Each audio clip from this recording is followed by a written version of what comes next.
आजकाल ईडी फार सक्रिय झालाय। अनेकदा त्यांच्याकडून कारवाई केली जाते। विविध नेत्यांवर, खास करून विरोधी पक्षातल्या नेत्यांवर ईडीचा आणि केंद्रीय तपास यंत्रणेचा 2014 नंतर जास्तच भर असल्याचं दिसून येतंय असं म्हटलं जातं। सुप्रीम कोर्टानं आता ईडीलाच फटकारलंय। केंद्रीय यंत्रणांच्या चौकशीला सामोरं गेल्यानंतर भाजप किंवा त्यांच्या मित्रपक्षांमध्ये सामील झालेल्यांमध्ये विरोधी पक्षांचे साधारण डझनभर नेते तरी असतील। त्यात रवींद्र वायकर यांचे पश्चिम उपनगरात मुंबई महानगरपालिकेच्या मालकीच्या भूखंडावरती एका आलिशान हॉटेलच्या बांधकामासंदर्भात त्यांच्यावर ईडी चौकशी सुरू होती। अशोक चव्हाण असतील, हसन मुश्रीफ असतील, छगन भुजबळ असतील, त्याचसोबत स्वतः अजित पवार यांच्या विरोधात देखील कारवाई सुरू होती। भ्रष्टाचाराच्या आरोपांना सामोरं गेलेले अनेक नेते भाजपमध्ये सामील होण्यासाठी आपला पक्ष सोडतात असं म्हटलं जातं। माजी काँग्रेस नेते हर्षवर्धन पाटील यांनी तर भाजपमध्ये सामील झाल्यानंतर आता मी ईडीच्या भीतीशिवाय शांतपणे झोपू शकतो असं उघडपणे म्हटलं होतं।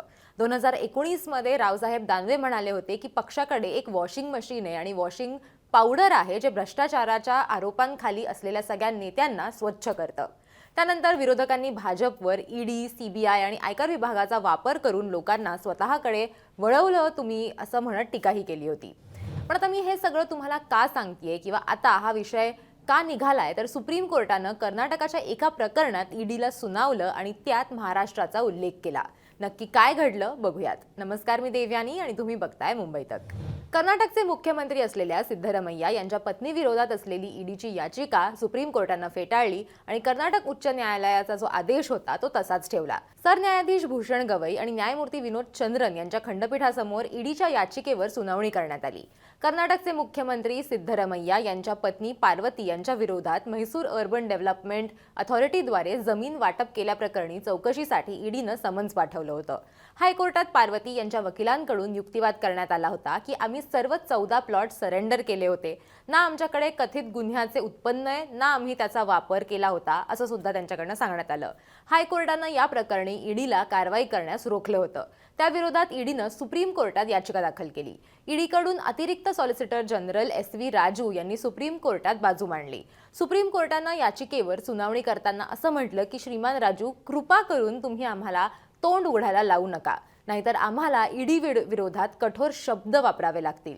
दुर्दैवानं मला महाराष्ट्राबाबत काही अनुभव आहेत, ते संपूर्ण देशात पसरवू नका।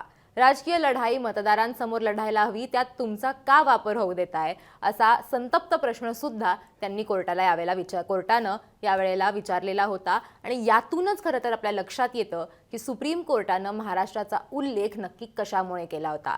साधारण जी पक्षांची फोडाफोड सुरू झाली त्यानंतर असं म्हटलं जातं की जे नेते हे भाजपमध्ये सामील झाले किंवा सत्ताधाऱ्यांमध्ये सामील झाले महाराष्ट्रामध्ये, ते सगळे त्यांच्यावरती होणाऱ्या कारवाईपासून वाचण्यासाठी किंवा स्वतःला सोडवून घेण्यासाठी त्याच्यामध्ये सामील होतात असा आरोप हा सातत्यानं विरोधकांकडून केला जातो।